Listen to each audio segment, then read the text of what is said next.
Welcome back, everyone. Here we are on US East once more, and I have a Legend 1 match this time. I picked this replay because I saw it had a Dragon Knight, and this is the hero that I've been preaching so much about. He can do everything from winning the lane, taking towers, going to other players' lanes, taking their towers as well, and basically being the driving force in any match. You can carry, you can be an anti-carry if you have some other carriers on your team, like you have with the Sniper. We'll take a look at how he plays. We'll take a look and see what this Shadow Shaman does. I've got a few requests off to my right over here that I've written down. For example, the mid matchup, split pushing, and how do you play when your team is making bad calls. We will see what I get to in this replay. All right? And anything that I don't cover will be talked about in a future video. I would like to not spend too much time on the early game this game because the last replay was so dominated by the early game. So we're going to see a lot of the map movements in the mid game and the late game especially. Okay. Well, there's a lot of pinging going on over here. Rubik is aware of this bounty hunter going around. This is a very common 4-position ward for getting couriers. My friend uses this all the time.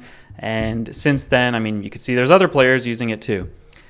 Later on, we'll see if it's successful for a bounty hunter. Rubik, even though he has an idea...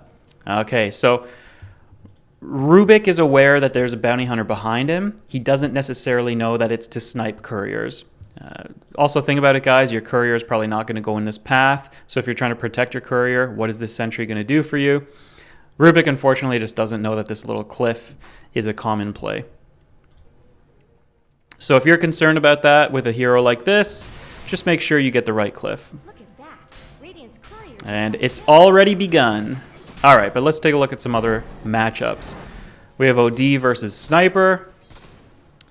I think this is pretty even. OD is one of the most obnoxious mids in the world, but Sniper's got a lot of tools for dealing with him, in particular because he has such long range. I think Lina would also be decent, again, because of her range. And heaven forbid you pick a melee hero, although, you know, maybe there's some melee heroes that do well against OD. So far, OD is off to a really strong start. We'll see if Sniper can equalize this. Maybe this will be a hero that we keep an eye on for when you fall behind and how you catch up again. And then in the off lane, the hero that I've wanted to take a look at for so long, the Dragon Knight. You know, he should get quite a lot in this lane. There's something interesting that I just want to focus on before moving on. This dire side safe lane ward. Now, usually this happens because the 5 will have an observer, the mid will have the other observer, so you know mid is covered. What does the 5 do with it, though? Because there's no cliff on this dire safe lane side, unlike the Radiant, right? This is the ideal ward spot if you're playing a Radiant 5 support. It covers everything. It lets you harass a little bit more between the trees, lets you cover pulls and match their movements. Does this ward do the same thing for you on Dire? Does it help you match the Shadow Shaman's movements, get an advantage over him with harassment? And I know Bounty Hunter put his ward here, so mid doesn't actually have one. In this particular game, Venge should have recognized that and given the OD the ward somewhere. But let's just say, you know what, you're a 5 position and you have this ward on the Dire. So what do you do? Where's the best place for it? This one is actually not ideal because it could end up being dewarded by a sentry over here to unblock this camp if this happens to be blocked. So if I wanted to do a safe lane ward, first of all, why would I want to do it?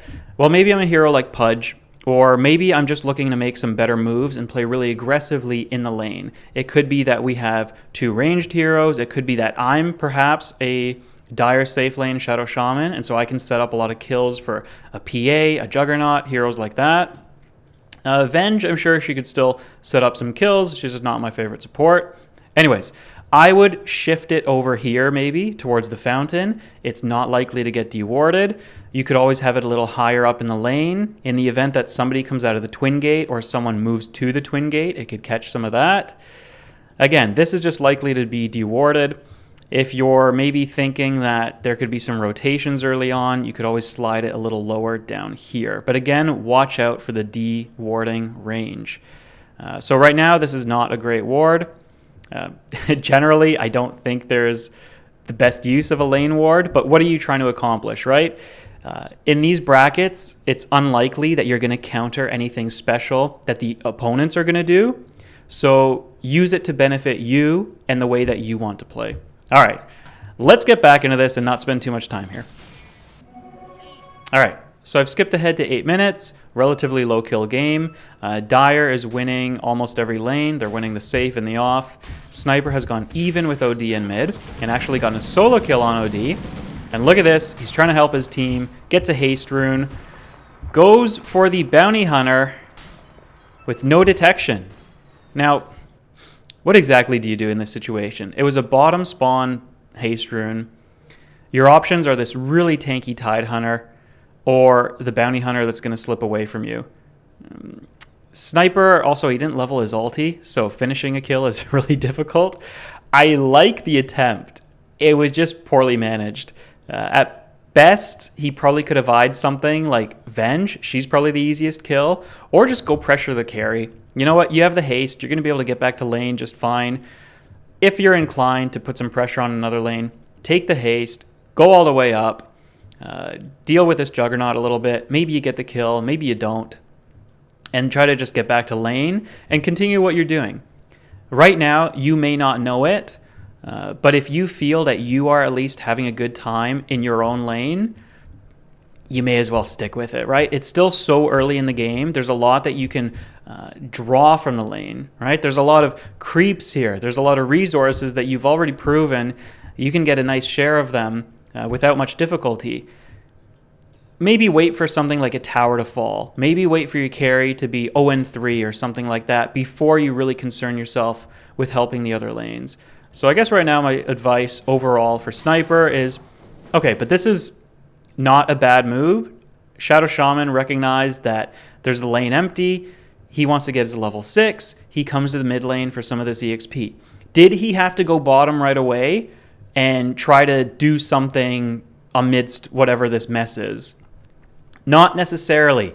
I know a lot of early game kills are really important, but again, Gyrocopter happens to be fine. He's 1-0 here. Shadow Shaman, his wards are so valuable for applying pressure and split pushing. I like this move. And you know what? Not a bit of bad pressure on the OD. When Sniper comes back to lane, that's another one matchup. I do apologize, guys, because I feel like the replay is a little bit all over the place.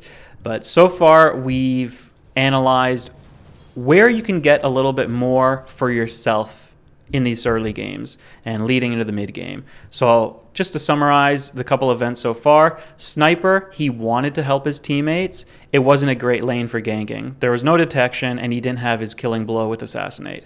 So he could have stuck around mid or maybe had a little more impact if he harassed the top lane. But again, he wouldn't have to do that. I would be okay with him just burning the haste rune and sitting mid, honestly, because he's doing well in the lane, so why not continue to maximize his own growth?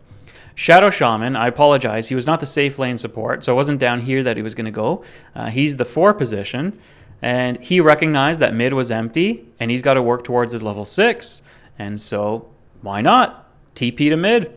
Does DK need you? DK also needed to get his level 6 at the time, and the lane wasn't in the worst position, so not a bad move to prioritize yourself in the early game.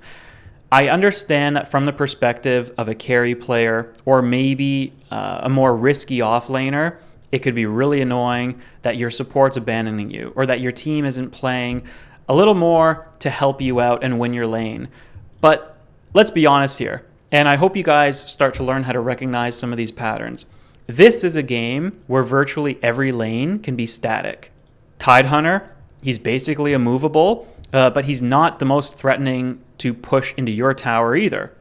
Juggernaut, he's a little fragile. Yes, he can always get away from something with Blade Fury, but you also have to respect his offensive prowess because he could turn on you and get a kill quite easily. So this lane, everyone has to respect each other. This lane is basically going nowhere. And same thing over here, this lane is going nowhere. So no matter where you are in this game, take the time to prioritize yourself and your farm a little bit. And if you are a support in this matchup, somebody in one of the YouTube comments had asked, what do you do after a one lane? Do you stick around and help somebody? Do you go and stack? Well, the laning's not over yet necessarily. First of all, any support that leaves their core does leave a bit of a sitting duck, with the exception of Bounty Hunter leaving Tide Hunter. and maybe a little bit with Shadow Shaman leaving Dragon Knight. However, in this type of slow game where it seems like everyone's just getting their own farm and I'm on one of these supports, I'm starting to think about leaving and stacking some camps. Dragon Knight, especially with the fire aspect, he's going to appreciate having some of these ancients stacked. Rubik, he's coming out of this area around the 9-minute mark. Why is he coming out of here? Also, this is your safe lane support, by the way. But regardless, he was in this area. Why didn't he just sit back for 10 more seconds, get the double stack, and then leave? Even Sniper can farm them. Gyro especially can farm these camps. So that is something that support players you want to look for. The game's kind of slow. Everyone's doing their own thing. This is a nice one where I could go back, get some stacks. My team can farm them really quickly. And you don't necessarily do these stacks for like a big late game push or to get, your Daedalus around the 30-minute mark. No.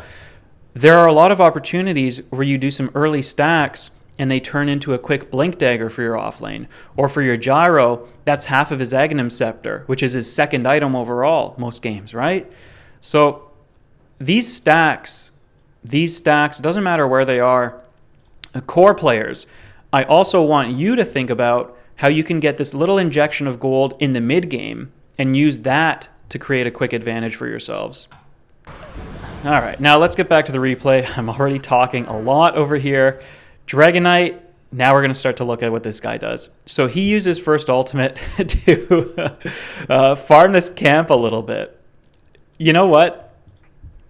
Okay, let's just say, first of all, the idea is not the worst thing in the world.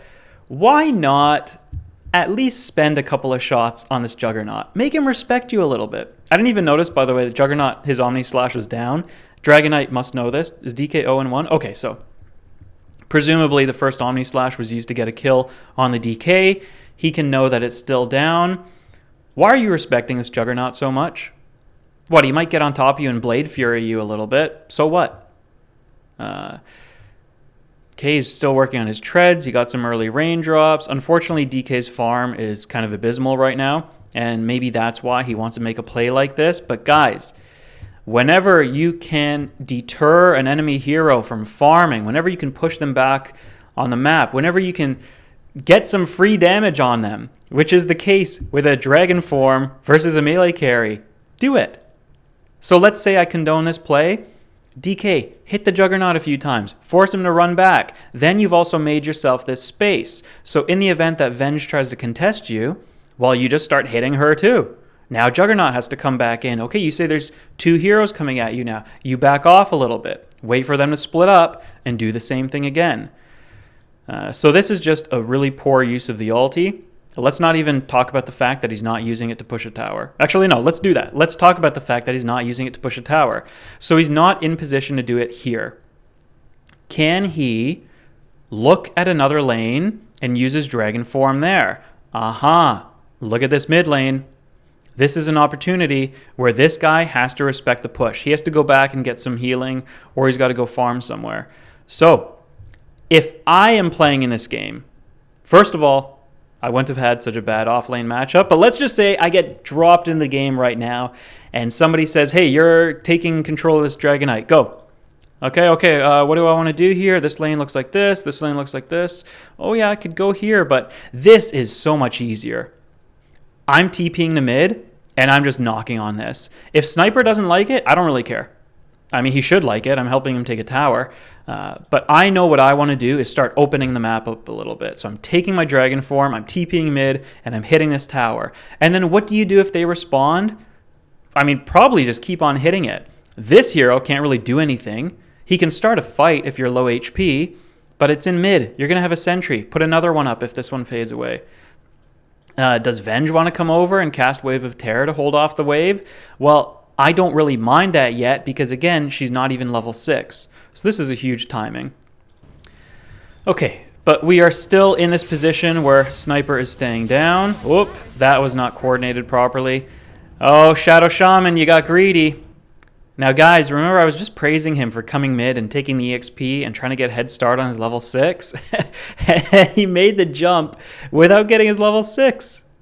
So, a general lesson here for you guys, timings. Now, yes, there was a kill opportunity if Rubik was more on the ball. Look at Shadow Shaman. Oh, no, it's OD pinging him now, trying to get a counter kill with a TP. You have to be a little more of the mindset that your team is not going to make the right play. So what is safer if I'm the Shadow Shaman here? I'm going to get my level 6. And in the event that we don't get the kill, well, first of all, I'm going to have my wards to try to get the kill. But in the event that I don't, at least I'm not in this awkward position, scrambling for one more creep, having to get behind my creeps. No, I've probably already dropped my Serpent wards. I've already started the push. So, yeah, the lesson here is just don't have the highest expectations of your teammates. Once you get to Ancient and Divine, then you can count on them to be a little more competent. But really, just don't put all your faith in them until those brackets. Okay, Bounty Hunter's just been going around doing his own thing. He's kind of left Tidehunter to his own devices. Not bad, but maybe now, Bounty Hunter, you want to start thinking about getting your level 6 as well. So I would, again, do the same thing. Prioritize my own EXP, maybe take this empty lane right here, and then I can make some more moves. Wanting to help the OD is not a bad... Okay, this Rubik is going to be a liability, guys. Roaming at level 3, being 2-3 levels behind, being 5 levels behind your laning partner, not doing the stack over here, feeding over here. I can already tell this is not going to be the helpful teammate. Now, how about you guys when you're in this game? Can you recognize when you have a teammate who's just not as good as everyone else? Does it kind of seem apparent to you that that might be the case? And I don't mean you don't like how somebody played and so you're going to start flaming them. I don't mean that this guy over here didn't join on a rotation and he decided to keep on farming, right? If you look at him objectively, he hasn't died, he's a high level, so he's a decent player, right? Would you be able to tell that this Rubik isn't anything special? And then if you can, what do you do about it? This is the kind of player who, when he wants to start making calls on where to go on the map, you probably don't listen to him. I know it might sound really harsh, but again, I'm not trying to be mean, guys. I'm trying to teach you all how to be better team players, but I'm also teaching you how to win more of your games. And the fact is, you have to recognize the players that are dead weight. And if this guy can't even do more for himself, he also didn't do more for the team. Again, I'm going back to this opportunity where he missed a stack. He's not even the best team player. So what does he know about making calls on the map? This is the kind of player who you would not want to listen to. Now, Shadow Shaman, good job getting the mid tower amidst all this chaos. Dire has moved in. This is a little bit of a clown fiesta over here where everyone's just kind of wandering around when the tower's already gone. Gyrocopter has the right idea. Juggernaut has the right idea. Let's just farm. The game has not broken down that much yet. Keep on farming. And Tidehunter now. I guess everyone's just kind of respecting the sniper who's come back. Oh, we got 4 Dire heroes here. Tidehunter, I recognize that you're on CD here. But you know what he's doing? He's just saying, hey, OD, you're low HP. Get out of here. Go heal. I'll take the farm. Sniper's dangerous. You shouldn't be here. But no. Get out of here. Your Ravage is on cooldown. Go back to your lane. And OD, you know what? There's always going to be kind of one sacrificial hero. So, hey, to the guy who asked, what do you do in a mid matchup when you're behind a little bit? I know OD's CS is not terrible. I know he's 2-1. But this is starting to look like that sort of landscape, right? I've lost my tower. I'm not full HP. People are starting to come in my lane and push it out a little bit. You just have to wait for this to push back to you. Go farm some of these camps. You can do that on this hero. You just, aggro them, pull them back a little bit, auto-attack them as you walk back. Do a couple camps until this comes back. And OD especially, he's not a hero who's going to be amazing on ganks. He's really strong. Don't get me wrong. But unless you have some setup there, you have to walk up to them or try to get something like an Invis rune. So just get a couple more items, work towards your Witch Blade, maybe a second or third item, Blink Dagger or BKB, whatever the game is calling for. And just be a little selfish in this position. The game's not that bad, so what? You lost a tower, but you know what? Everyone on your team needs a little bit of farm. I know Bounty Hunter is your support, and he wants to facilitate a lot of movements, but what are you going to set up exactly? Unless you have Ravage for a team fight, unless you have Venge going with you, you're just not going to do that much on your own. So I guess a little note also for Bounty Hunter. I'm sorry, guys. I'm covering so many heroes and what they would be doing in this game. Bounty Hunter, you know that your cores have to play a little selfishly. Go get your 6. If you want to be a real menace, keep an eye on this Rubik. He's been low level the whole game. You can make him blow a lot of his observers, his sentries, and then play around those. But get your level 6. Try to keep up with the rest of your team. Your time to set up kills will come. Just recognize that for now it's going to be a little bit slow, and don't get stuck thinking that if you linger around these areas or if you linger over here, you're going to be setting up kills in team fights.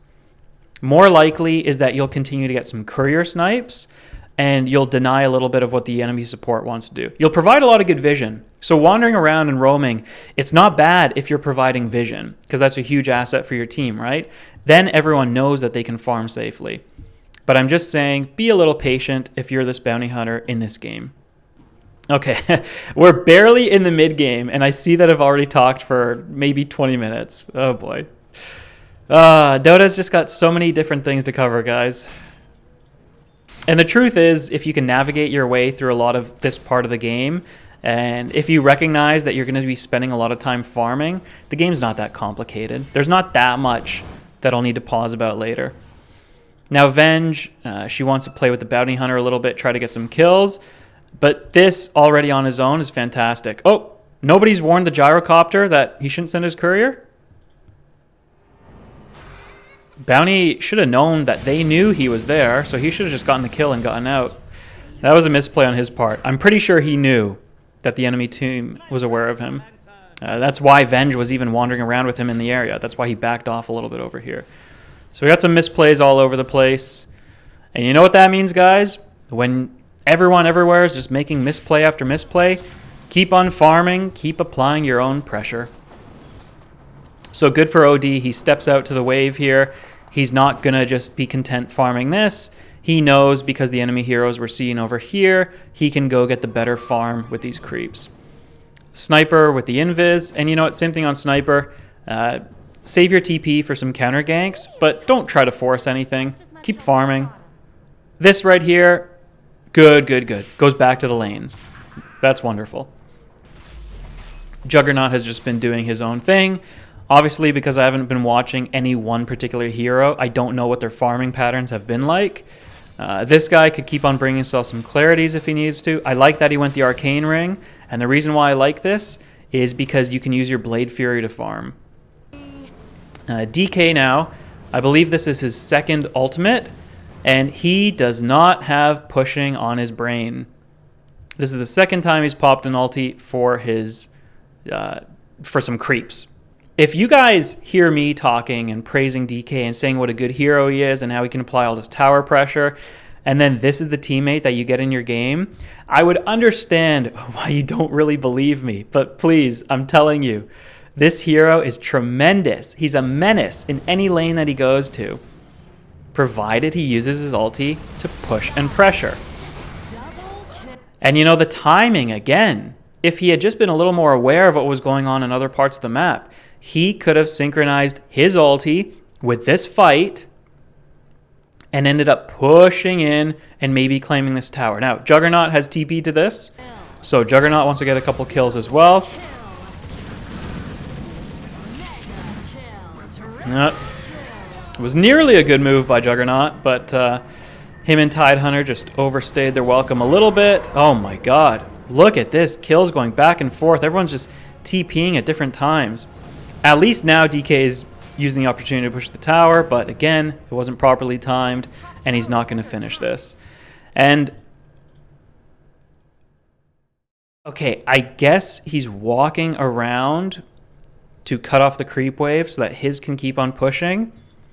But look at this, guys. If he just looks at the banners above his head, Juggernaut's dead. Tidehunter's dead. Not only that, Juggernaut TP'd to that fight, so he doesn't even have a TP when he respawns. Maybe that's a little more advanced and he wouldn't recognize that, but still, he can look up and he can see that 2 heroes are dead and 2 or 3 are occupied down here. Hit the tower.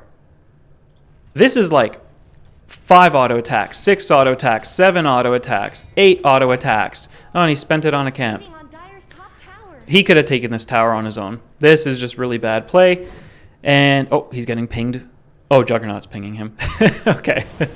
Juggernaut's pinging him, saying, hey, can you go deal with this? And yeah, it is easy to deal with now if you're Dire, because he didn't attack this tower. This could have been like 600 HP lower. Anyways. Dire's top tower is under attack. And we're still chasing, and we're still going all over the place. Now, does Radiance carry like this? Does Gyrocopter in particular like this? Yes. Gyrocopter is one of the great skirmishers who can always go back to farming with Flat Cannon whenever he wants. He's got this really powerful rocket barrage, and especially every time cooldown is up, kills, kills, kills, kills. So if I'm Gyro, I think that this is all pretty ridiculous, but I don't mind it. This is just tons of cleanup for me. If I'm Sniper, I don't know if I really want to be taking part in this much fighting. You're so slow to begin with, but I guess you're supplementing what your team is doing, so it's not the end of the world. And yeah, you can always get these cleanups with Assassinate. Goodbye, Rubik, to get that kill. Goodbye, whoever it was who brought the dust. I wasn't keeping a close eye on that, but that's a great play. All right, wards are going to be up. Turn this into a push, all of you. You know that Tidehunter has no TP. You know that Juggernaut's not going to want to come here and hold this off on his own. You have 20 seconds. What I want to see from all 4 of you is attacking this tower. And then, when the tower's dead, evaluate. Don't just immediately run back and start farming camps, TPing other lanes. Only if you have to. I want everyone here to take this tower and evaluate, based on what's going on in the game, whether there's another push that they can make. So Shadow Shaman doesn't need to spend the wards here. Of course, it makes it a little faster, but he doesn't need to. Okay, good. Everyone's auto-attacking. I like that.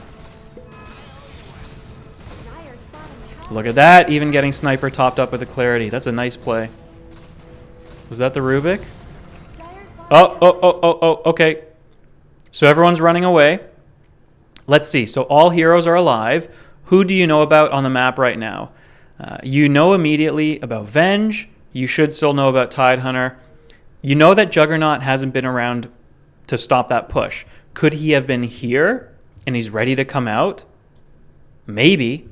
But you've got Call Down. You've got another Assassinate. You've got Serpent Wards. You've got this fresh Spell Steal, and you just stole Shadow Walk.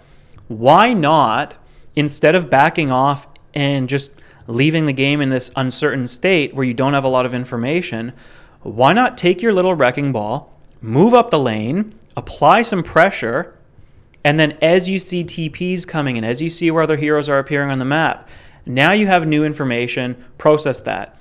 If it tells you that you keep on pushing, then keep on pushing. If it tells you need to back off, then back off. But what you're doing by making aggressive move, guys, is you are acquiring more information for yourself by forcing the enemy team to react. All right, so I do not like this play by any of them. But let's say I'm Shadow Shaman and my team decides that they're still going to back off. I don't care. I'm going up. You know what? I'm playing for myself right now. I'm playing for towers. I'm not going to feed, but I am going to move up, and I'm going to see who responds. Because if there aren't that many heroes, and wow, if there's no heroes, you know I'm dropping these things down. Now, let's say you move up and heroes do respond. They've probably responded through TPs. So what can you do? You can all, or a group of you, can TP to this lane. And then you're playing cat and mouse. And this is one of the things that high-level players do so well, if they happen to smurf, if they play in lower-level games, is they are always forcing the enemies to react, and then they use that information and that opportunity to go do something else. So, like I said, if you push this as a group and you get a bunch of TPs, you back up into the fog, you do mass TPs over here, and you go and take this tower. And I'm saying you do TPs because you want to play quickly, guys. There's an urgency to playing Dota. There's capitalizing on your enemy's mistakes means making use of every second possible. So don't be lazy. Don't hold your TP and run to this twin gate. I hate these types of plays. There is a big difference between TPing here and running to the twin gate. All right? So TP, go up here, bang, hit the tower, and maybe now you force the same thing on this side.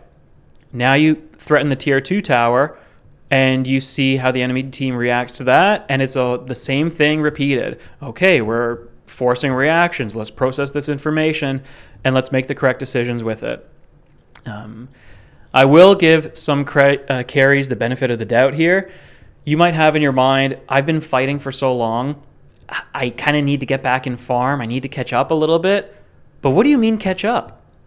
You just won a skirmish. You just took down a tower. With the gold around the map and with the pressure that you're creating, you're not falling behind just because you're not keeping up in the CS right now. And what you're going to do by taking down these towers is you're going to create a situation where you can then, for the next 5 minutes or so, farm more than your opponents because you have more creep camps available to you. All right? So hopefully if you're a carry player or any kind of core player, you can just keep that in mind, that time away from farming does not mean that you're just falling behind. It's not that simple. What have you done in the time that you haven't been farming? And if you've been winning team fights and if you've been taking towers, you're still good. All right? Don't feel like you have to fall back here and here and here to play catch up. No, no, no, no, no. In fact, I really hope that none of these heroes go this far back. I hope that these heroes stay in this area at least, move over here a little bit because the lane creeps are so valuable. Maybe Gyrocopter actually TPs right here and he starts doing these double stack, or not double stacks, but these double camps. None of them are stacked, unfortunately. But you do the Ancients over here, and then your Flat Cannon comes off cooldown, and you do the Ancients over here, and then you join your team for whatever's happening over here. If you wanted to be a more selfish carry player, that's what I would do. Don't resign yourself to these lower value creep camps. Go get the high value creep camps. Okay? And then move up the lane. All right, so where are we at in the replay? Oh boy, we're like 30 plus minutes and we're not even 15 minutes into the game. I'm gonna let this one go a little bit longer. All right, let's keep on going for a little bit longer. But I mean, I've already pointed out where a lot of players are making their mistakes. My prediction is that Dire just becomes quite farmed on a couple of their heroes. They probably get a few good team fights with Ravage.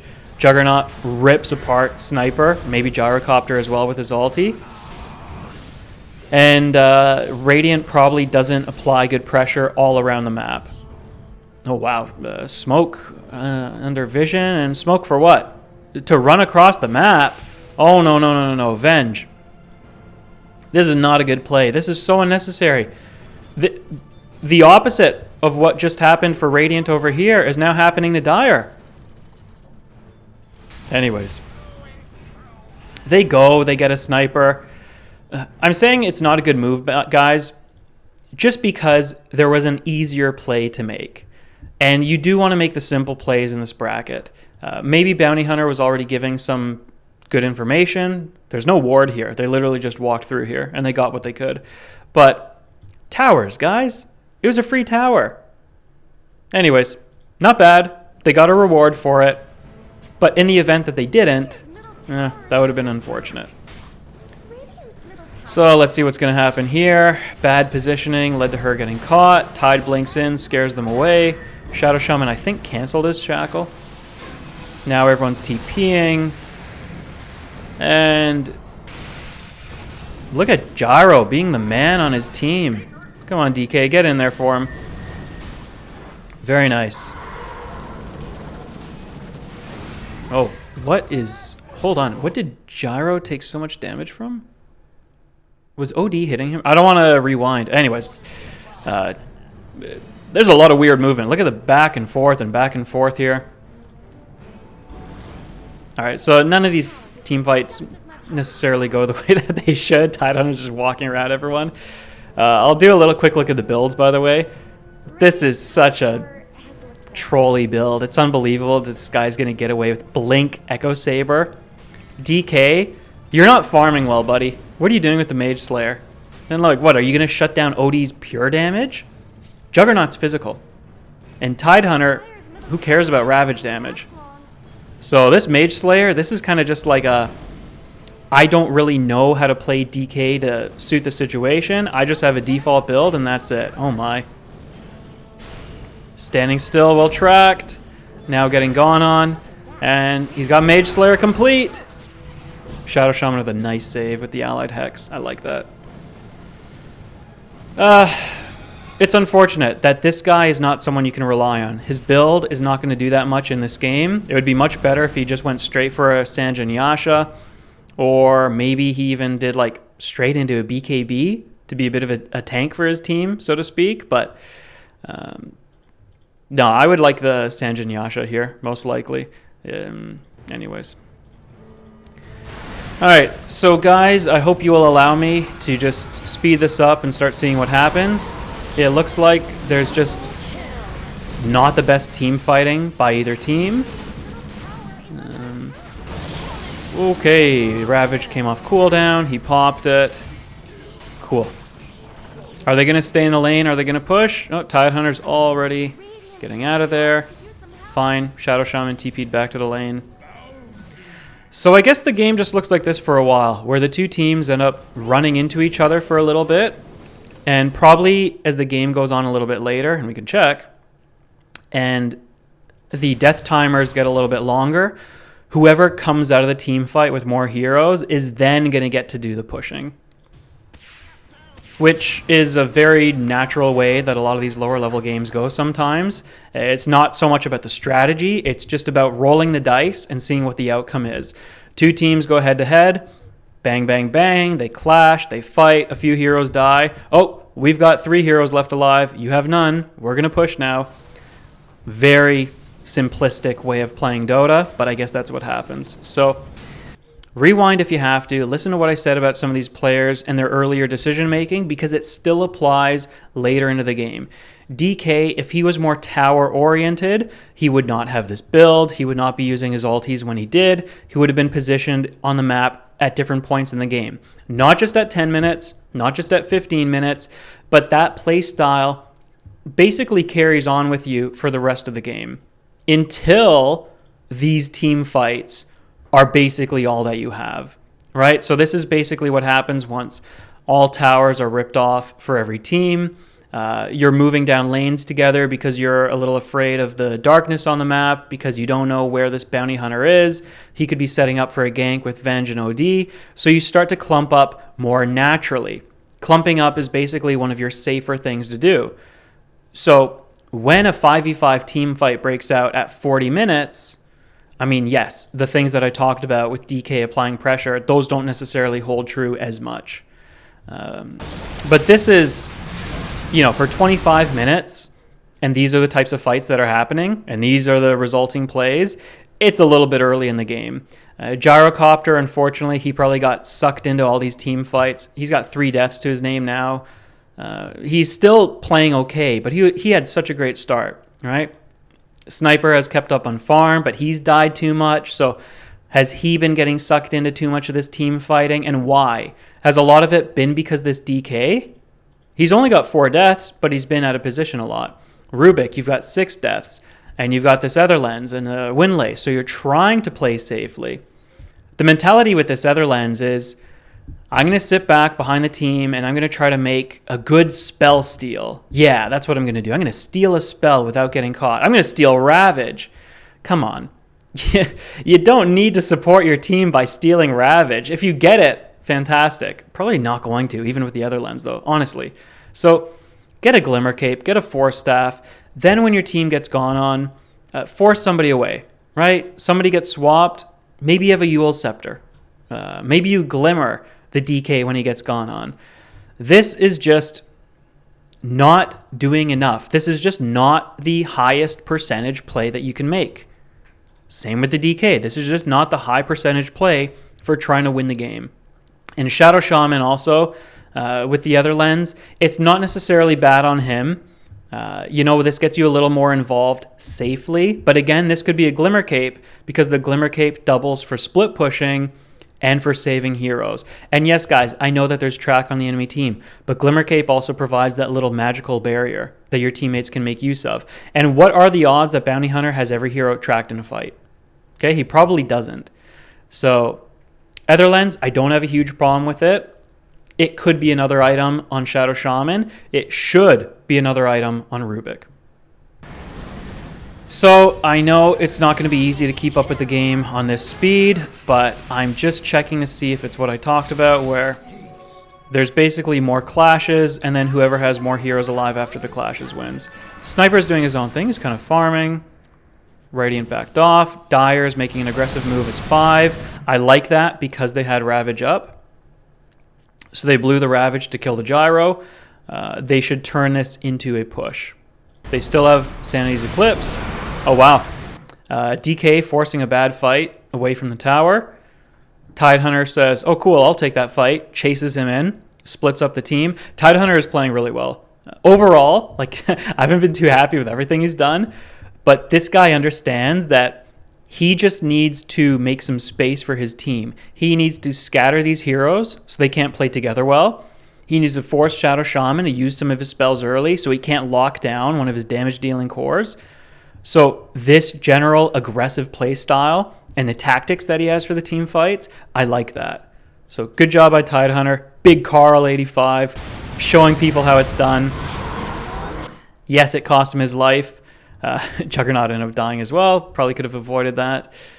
But, all things considered, it was during a dive. It was with Ravage down. The idea was correct. Okay, we'll say that. And overall, they went 2 for 3. Now, the only problem is they don't really have any tower pushers once Juggernaut dies. Yes, Venge can kind of do it, but not too well. Okay, and so this move around loosely as 5 heroes goes on again. See this, guys? While all of this is happening, there's nothing over here. Again, just to recap, a lot of my advice from the early game is still applicable here for these players. No one is really using their split-pushing prowess or abilities to go and make pressure on the rest of the map. And you might be wondering, but how am I supposed to get away from my team if they keep on clashing together? Like, I don't even have 2 minutes where I can go do a split push. Yes, you do. Okay? Yes, you do. You have pings. You have the little X ping. You have pressure on your own, right? Who's to say that if you start pushing up this lane and dropping your serpent wards here, the enemy team doesn't respond? They're not guaranteed to keep on pushing as 5, and your team is not guaranteed to take a fight 4v5. There's also just going to be some times, guys, where you recognize the game's not going in a direction that you like, or that's going to lead to winning. So you're going to have to do something different. And if your team still ends up dying and getting caught, and you still end up losing the game afterwards, I don't know. It's just not even guaranteed that you were to win if you were to keep on clashing here anyways, right? So you got to try to do something, especially on the position of a support. Now, what you might tell yourself is, okay, this DK didn't get it done, so maybe next game I'm going to play the DK, and I'm going to have a more powerful hero, a more influential core for moving around the map and getting that sort of aggression done and forcing the enemy team to react to me. I would like to see, though, Gyro, Shadow Shaman, give the team fighting a little bit of a break for 2 minutes and go do something else. Yes, the threat of Bounty Hunter still exists, but he can't be everywhere at once. I know it's easy for me to say, and to many of you watching this, you're still going to think that there's just not a safe way that any of these heroes can detach from the team, but there is, and it has to happen, because this, repeated time after time after time again, is only going to get worse. How do you compete with Ravage, Sanity's Eclipse? If these supports get caught, they're dead. If Sniper gets caught, he's dead. What, he's going to have Mask of Madness take even more damage? He doesn't have a BKB. Dragon Knight, he's working on a BKB now. Now he thinks he's going to be an anti-carry with his Blink Dagger. But who's he going to kill? He can't kill these heroes, not with this build. And Gyrocopter, I mean, the poor guy, his good start now is basically down the drain. Let's look at net worth. Yeah, so that's not fun. So you have joined your team. You even got this Satanic so you could fight a little bit more, right? So you could fight a little bit sooner. I would have liked the BKB before Satanic. Again, this Ravage is just literally ravaging you guys. So the Satanic I don't like. You're also not going to get into a 1v1 with Juggernaut. He's going to ult you. So what are you auto-attacking and using Satanic on at that point? What, OD? Okay, yeah, you can get into a 1v1 with OD, but only if you have BKB. Otherwise, he sees that you Satanic, and he puts you in an Astral. So, unfortunately, Gyro, and it could be because of the pace of the game. It could be because he's getting sucked into all of this. Maybe this carry player actually knows that BKB would have been the better item. But because there's been nonstop fighting, because he's been getting sucked in, his brain just got a little bit scrambled and he made the bad item build. You got to also give yourself some time to breathe. And if you miss one team fight, you miss one team fight. At least you're sticking to your game plan, which is which is farming and getting the right items up before you keep on clashing over and over and over again. I think I know how this game goes at this point. I know there's still about a third of the match remaining, but I bet you Dire just keeps on winning team fights with Ravage. Yep, they have map control, they take Roche. Pretty straightforward stuff. So I will call that a wrap. I see I've been recording this for quite some time, and hopefully I covered most of what you guys wanted me to talk about. I'm going to go over my notes over here. I hope everybody enjoyed it. I hope you got something out of this. Again, I do want to apologize because I was all over the place with what I was talking about, but I gave some advice for every position. I gave some advice for different types of play styles for different situations. And so let me know whatever it is that you're still confused about, and let me know if there's anything that you'd like me to look at in a future replay analysis. Thanks everybody for watching. Good luck in your next games. I hope you can apply some of what I talked about, and I'll see you in the next one. Bye-bye.